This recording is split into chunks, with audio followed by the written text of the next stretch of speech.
Hi, good morning. Thank you for being patient with me. I was just about to come on live and I got like the blue screen of death on my laptop. I have no idea what that's about, but I got it back up working. So that took a few minutes. So I'm a little bit behind schedule here. So thank you for bearing with me. So we're continuing the Up Level Your Energy series. And if you have missed the previous lives, I've been going live every day since September 10th. If you've missed those, go back and rewatch the replays. Those will be available here until the end of the month, and then I'm going to take them down out of here and move them into a membership site. So I want you to have a chance to watch those before they go away. There's lots of really good tips and tools and food for thought for you. I've really tried to make this both broad as far as the different angles that we're coming at, as far as maintaining and improving your energy levels, and also taking kind of a deeper dive, more than just the superficial stuff that is generally talked about, but really trying to dive into what's the underneath stuff that causes some of these issues for us. And so if you've missed any of these, go back and watch them. Today, I want to talk to you about the surprising way that you give away your control in your life and business. So for those of you who are new here or don't know me well, I am Leah Borsky. I'm the host of this group. I am the best-selling author of the book Eat to Beat Stress, and I'm a holistic wellness strategist for ambitious women who are ready to stop self-neglecting and start feeling really good in your business and life as you build your success. So if you're joining me live, please go ahead and say hi in the comments. If you're watching the replay, put replay so I can see who joined.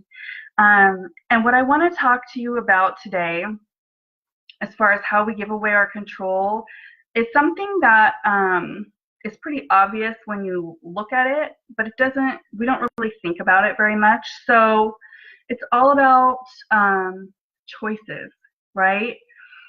We live in a time in our society where we have more choices than ever before, really.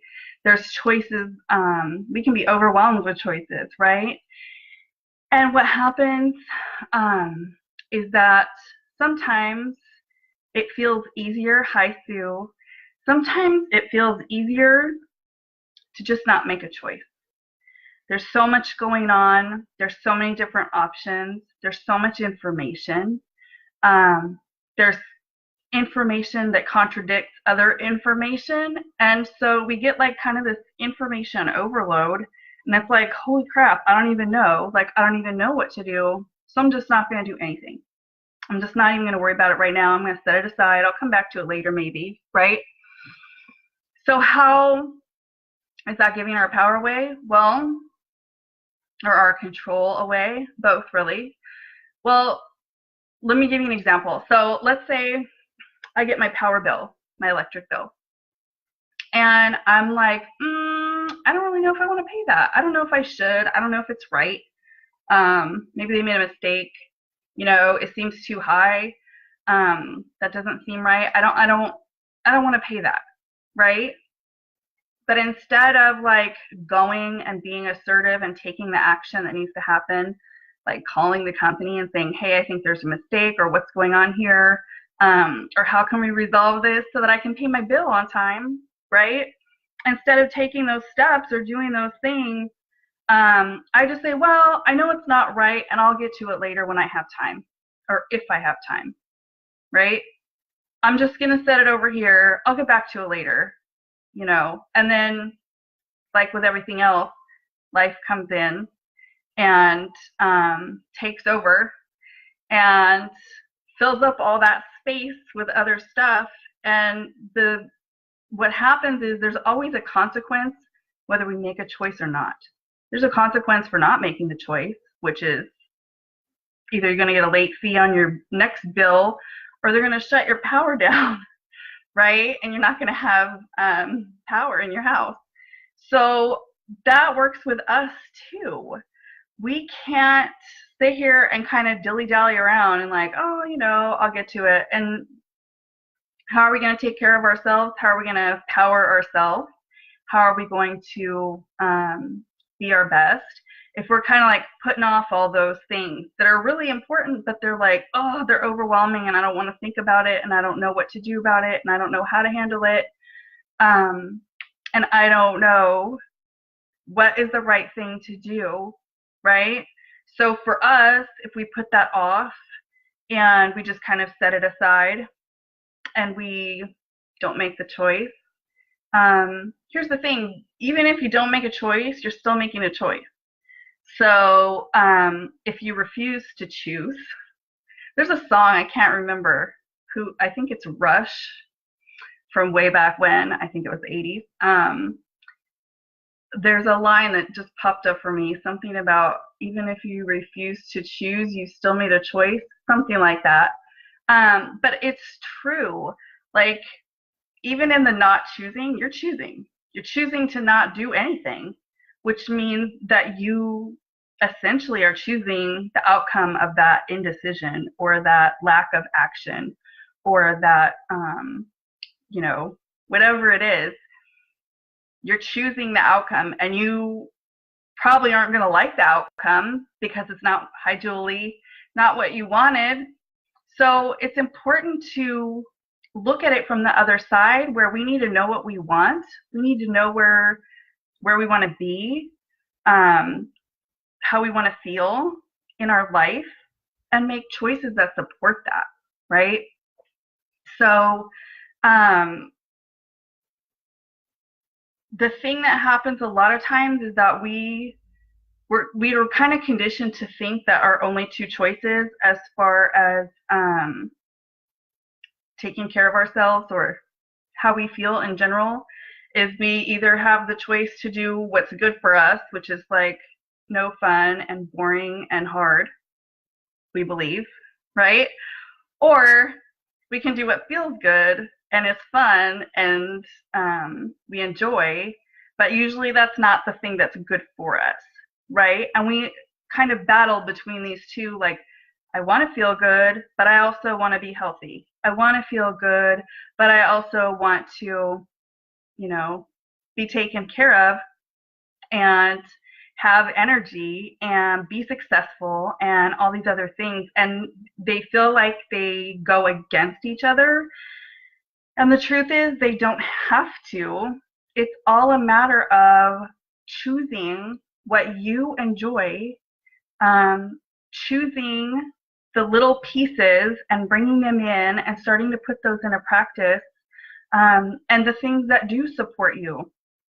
So, there's a lot of different aspects. I talk about nutrition all the time. I talk about fitness a lot. I talk about stress relief practices. And in general, our culture is kind of like, oh, those things are boring. Those things don't feel good. Those things are not fun. They're a lot of work. They're too hard. I don't have time. I don't want to do it. I'll get to it later, right? I'll get to it later. I'll do it if I have time later, because I don't really want to do it. And that's what it comes down to.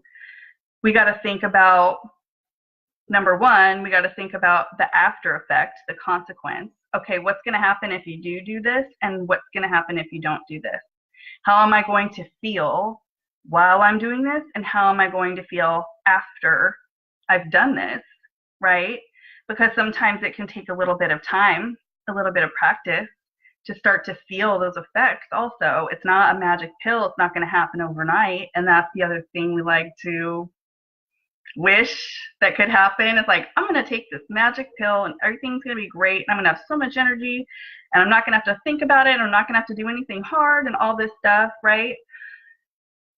There's a happy medium place where it can feel good and you can choose things that you actually enjoy, and it's not a punishment and it doesn't feel gross, and it gets easier the more that you do it.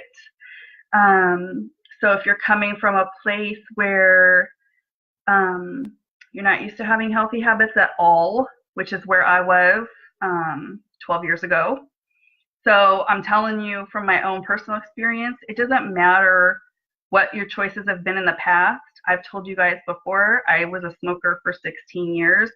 I used alcohol as my stress relief, like all through my 20s. You know, it doesn't matter what you've done in the past as far as what your now choices and your future choices can be. I think we get stuck there too, where it feels like, well, I've always been this kind of person. I can't be that kind of person. And really, I want to break down this barrier of like, there's those kind of people who are like health nut kind of people, and then there's those kind of people who, you know, like to eat stuff besides like wheatgrass and rice cakes. And it's like so extremely opposite, but there's this place in the middle where it's not all wheatgrass and rice cakes, and it's not all, you know, a free for all and like do whatever you want because it doesn't matter. Like there's a consequence for everything. So that's what I wanted to share with you today, is to really think about what choices are you making, even in the unchoices, even in the places where you're not necessarily considering that you have a choice, or not necessarily considering that you're choosing one thing over another. Your inaction is a choice. Your inaction, you're indecisive, you're not like taking a step forward, you're choosing the opposite of that. Does that make sense? So to really think about that, and how can you make choices that support yourself? How can you, if you don't even know, that's what I'm here for. That's what I help women with, is finding these feel-good activities, these feel-good practices. They feel good while we're doing it. They feel good afterwards. We know that we've taken care of ourselves, and we get the effect of the actions that we took. So it's kind of this compound effect. But it can be really simple, and it can feel really good, and it can change your life in amazing ways when you start to really be proactive and take these steps and take care of yourself and stop neglecting. And that's the thing, neglecting, like we just, oh, I don't have time, so I'm not even going to think about it. But that's neglecting yourself. That's not making a choice. That's making a choice to neglect yourself, right? To leave yourself hanging, to leave yourself not nurtured. And when we're not nurtured and we're not taken care of, shit starts to fall apart. It's the total truth. You know, we're women, we're nurturers. It's funny to me that that's our nature, that we're nurturers, and we do it for everyone else except for our own selves, like 99% of the time, right? So really think about, what are you choosing? Where are your boundaries? What are your choices? What are your options, right? So I wanted to share with you, I'm still taking appointments for the Uplevel Your Life Discovery calls. It's a 30-minute call. We'll get on and chat via video chat just like this. So we'll be looking at each other, talking to each other back and forth, and gaining a better understanding of each other and how we can work together to create this for you. So I have just 5 spots available for the 90-day Uplevel Intensive, which starts on October 1st. And this is really about making those choices, knowing what your options are, and being supported in making those choices, and building this really personalized, streamlined self-care program for yourself that you will carry with you forever, as long as you choose to do that. It's not a 90-day like one and done kind of thing. It is very much, we're doing it in real time. We're doing it together, and you are exploring your own likes and dislikes, what works for you, what doesn't work for you. and building it on together, but totally based on you and your unique needs. So that's what the program is about in a nutshell. I'd love to talk with you in more detail about that. I'll go ahead and put the link.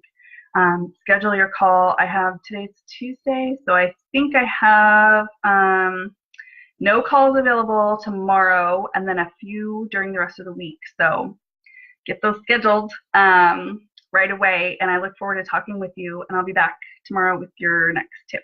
Okay, I hope you have a great day. Thanks for joining me, ladies. Bye-bye.